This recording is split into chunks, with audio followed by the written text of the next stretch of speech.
करतात. मध्यंतरी देवा झिंजाडांचं एक फार सुंदर मी पुस्तक वाचलं, ती एक भाकर तीन चुली, मी त्याच्याविषयी लिहिलं सुद्धा होतं. त्याच्यामध्ये इतकं सुंदर पत्र शेवटी आई त्या मुलाला लिहिते. ती आई त्या मुलाला लिहिते की बाळा, तू परगावी जाऊन शिक्षण घेतोयस, एक काम कर, परक्या गावामध्ये तुझं आपलं कोणी नाहीये. जेव्हा दुसऱ्या गावाला जाऊन प्रगती करायची असते तेव्हा एकच सूत्र पाळावं, पोटात शिरून राहा. कुठल्याही क्षेत्रात तुम्ही काम करा. आज काही विद्यार्थी आणि विद्यार्थिनी सुद्धा इथे आहेत. जेव्हा आपण कुठेतरी जाऊन स्वप्न घेऊन, कुटुंबाचं आपलं स्वप्न घेऊन काम करायचा प्रयत्न करत असतो, तेव्हा खरंच आपल्याला कितीही गोष्टी नाही पटल्या तरी पोटात शिरूनच राहावं लागतं. माझ्या क्षेत्रात काम करताना तुम्हाला असं वाटतं का की सगळ्यांना आनंद होत असेल? संकर्षण कराड्याची 3 नाटकं चालू आहेत किंवा त्याच्या कविता लोकांपर्यंत पोहोचतात. त्रास असतो, वाईट वाटत असतं, खूपत असतं, ते आपल्याला ओळखावं लागतं. पण अशाही वेळेला आपल्याला त्याही माणसाच्या पोटात शिरूनच राहावं लागतं, दुसरा पर्याय नाही. कारण मी माझ्या मनाशी खून गाठ बांधली आहे की मला 600 किलोमीटर परत परभणीला माझ्या गावाला जायचं नाही आणि ते मी जाणार नाही. आणि ते न जाण्यासाठी हे पोटात शिरून राहणं फार माझ्या कामाला येतं. त्यातनं ठरतं की उद्या आपला प्रवास कसा होणार आहे.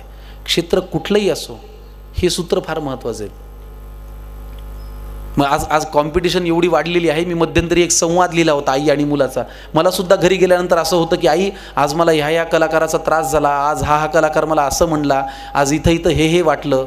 पण त्याच्यावरती काय होतं की आपल्या घरच्यांकडे व्यक्त होण्याशिवाय आपल्याकडे दुसरा काही पर्याय नाही. कारण त्यांच्या इतकं आपल्याला सांभाळूनही कोणी घेत नाही. त्याच्यामुळे कुटुंबही फार महत्त्वाचं आहे. तुम्ही कितीही बाहेर माती का, तुम्ही कितीही चुका, सरते शेवटी तुम्हाला घरी आल्यानंतर जो आधार मिळतो तो घरचाच आधार असतो. हे मला माझ्या क्षेत्रात काम करताना रोज जाणवतं. तुम्ही कितीही सेलिब्रिटी व्हा, घरी आल्यानंतर जेव्हा आमची आई म्हणते घे पानं वाढून, तेव्हा मला असं वाटतं की हां, हे कमावलेलं सगळं संपलं, आपण मुळात हे आहोत.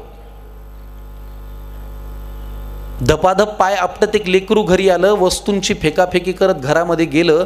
आज तुमच्या घरात जर तुम्हाला काही मुलांना सल्ला द्यायचा असेल तर तो या ओळीमध्ये आहे असं मला वाटतं.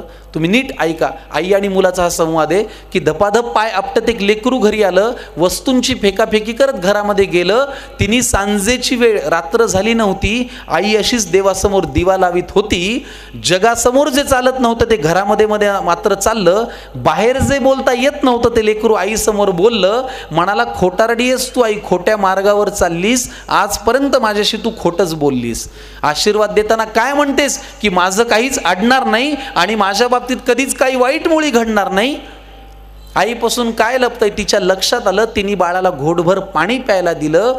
हुंदक्यांमधून वाट काढत पाणी पोटात गेलं. आई म्हणाली, आता सांग तुला काय झालं? तो म्हणाला, लोक आई विचित्र झालेत फार, सतत सगळे माझ्यावरती खाऊन असतात खार. त्यांच्या त्या अशांत अस्वस्थ नजरा मला कळतात, जाणवतं मला माझ्यावरती ते खूप खूप जळतात.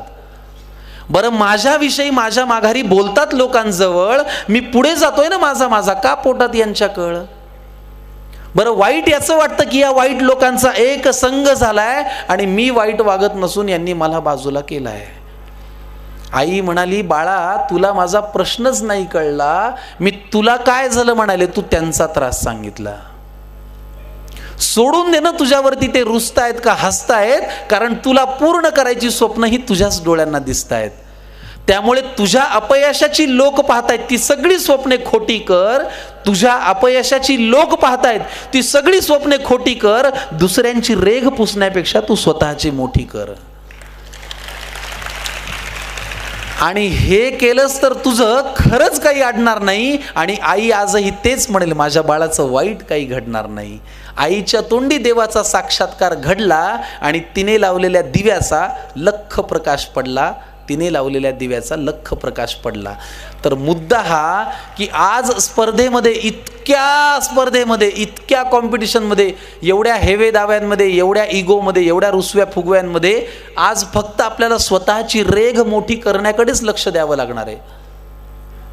मला नेहमी प्रशांत दामले असं सांगतात, मलाही कधी कधी वाटतं की यार, या लोकांची 6 पॅक बॉडी आहे, आपण सुद्धा करावी. सर मला म्हणतात, ते तुला झेपणार आहे का? तू खातोस वरण भात, तुला होणार आहे का ते? नाही. मग तुझ्याकडे काय आहे त्याचा चार्ट कर. मला आलेल्या विद्यार्थ्यांना हे सांगावं असं वाटेल की आज तुम्हाला जर असं वाटत असेल की अरे त्याला हे जास्त आहे, तर खरंच एक चार्ट करा की त्याच्यापेक्षा तुमच्याकडे काय जास्त आहे. आणि मी जेव्हा त्या पारड्यामध्ये माझे वेगवेगळ्या गोष्टी लिहितो, माझा कुटुंबाचा आधार लिहितो, कविता लिहितो, अभिनय लिहितो, लेखन लिहितो, निवेदन लिहितो, तेव्हा असं मला वाटतं की चला 6 पॅक बॉडी नसली तरी आपण 6 वेगवेगळ्या अंगांनी प्रेक्षकांचं मनोरंजन करायचा प्रयत्न करू शकतो. आपल्याकडे काय आहे त्याचं ताऊन सुलाखून अभ्यास केला आणि सिंहावलोकन केलं तर आपण उद्या काय करू शकतो याचा अंदाज आपल्याला येऊ शकतो.